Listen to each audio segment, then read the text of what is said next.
मेरे पति श्री इरफान सोलंकी, जो इस सदन के 4 बार के सदस्य रहे हैं, आज झूठे मुकदमे की वजह से लगभग 27 महीने से जेल में यातनाएं भोग रहे हैं। हम और हमारा परिवार इस बात पर संतुष्ट है कि मुसीबत में मेरे सीसम परिवार ने हमारा साथ नहीं छोड़ा और 7वीं बार मेरे परिवार पर भरोसा दिखाया। जब मैं जनता की अदालत में न्याय मिल गया है तो उम्मीद करती हूँ कि न्यायालय से भी जल्द ही न्याय मिलेगा। जिनके हौसले सच्चे होते हैं वो कैद में रहकर भी मुकद्दर लिखते हैं। जिनके हौसले सच्चे होते हैं वो कैद में रहकर भी मुकद्दर लिखते हैं। तूफानों से कह दो औकात में रहे, हम परिंदे नहीं जो घरों में कैद हो जाए। माननीय अध्यक्ष महोदय जी, मैं आपका ध्यान अवगत कराना चाहती हूँ, मैं आपका धन्यवाद करना चाहती हूँ कि मुझे महामहिम राज्यपाल जी के अभिभाषण पर बोलने का मौका दिया गया। मैं आपका ध्यान अपनी सीसामऊ विधानसभा क्षेत्र की मलिन बस्तियों की ओर आकर्षित करना चाहती हूँ। मलिन बस्तियों में जो लोग पीढ़ियों से रह रहे हैं वो भी डर के साए में जीते हैं।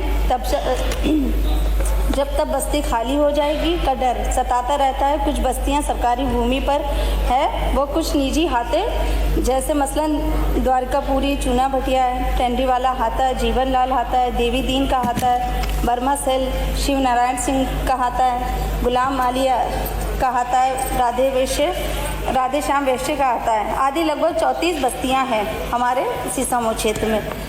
मैं अनुरोध करती हूँ उक्त मलिन बस्तियों को मालिकाना हक दिया जाए ताकि हमारे गरीब लोग भी स्वाभिमान से जीवन जी सके।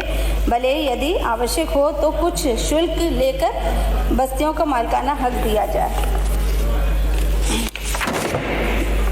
बड़ी संख्या में लोग सरकारी भूमि बड़ी संख्या में लोग सरकारी भूमि पर 50 वर्षों से भी अधिक समय झुग्गी झोपड़ियाँ आदि बनाकर जैसे तैसे अपना जीवन यापन करते हैं। हालांकि कुछ लोगों के बुलडोज़र के बल पर बिना कोई नोटिस दिए अनेक झोपड़ियाँ उजाड़ दी गई है। वहाँ पर मेरी मांग है, यदि विकास कार्य हेतु ऐसी कोई बस्ती उजाड़नी ही पड़े तो उन गरीबी वाले कोई विकल्प आवास, आसरा योजना, लोहिया आवास, काशीराम आवास जैसे आवास आवंटित किए जाए बिना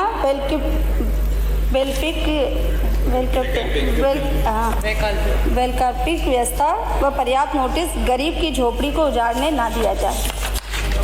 माननीय अध्यक्ष महोदय, मैं उपचुनाव जीतकर आपके बीच में हूँ। उपचुनाव से पहले माननीय मुख्यमंत्री जी ने लगभग 36 करोड़ के विकास कार्यों का शिलान्यास किया हमारे क्षेत्र में। वो मेरे क्षेत्र की लाल इमली भी चालू करवाने की घोषणा की थी उन्होंने। अनुरोध है कि माननीय मुख्यमंत्री जी द्वारा किए गए शिलान्यास कार्यों व लाल इमली को चालू करने की कार्य को प्राथमिकता से कराया जाए। मेरे लिए बहुत अहम मुद्दा है ये और मैं चाहती हूँ कि मैं आपके बीच में ये बात रखूँ।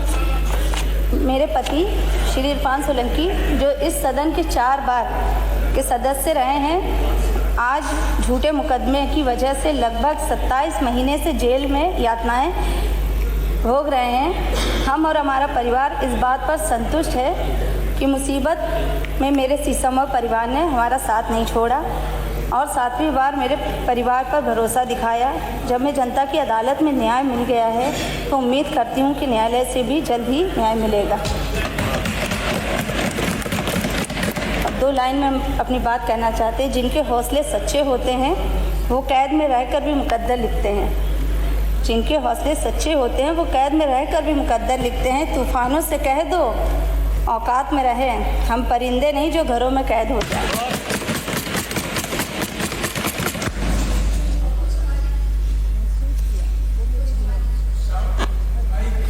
अंत में अपने क्षेत्र की कुछ समस्याएं आपके सम्मुख रखना चाहती हूं, जैसे जीआईसी स्कूल ग्राउंड में खेल की सुविधाएं विकसित कराई जाए, समाजवादी सरकार में निर्मित अटल बिहारी सभागार को पूर्ण किया जाए, दर्शनपुरा पार्क की बाउंड्री एवं सुंदरीकरण कराया जाए, सीसामऊ बराजशाला का पूर्ण निर्माण कराया जाए, कंघी माहौल क्षेत्र जो गंभीर सीवर समस्या से जूझ रहा है तत्काल नई सीवर लाइन डलवा कर समस्या मुक्त कराई जाए। और वो वाकई में बहुत दिक्कत है वहाँ पे लोगों को।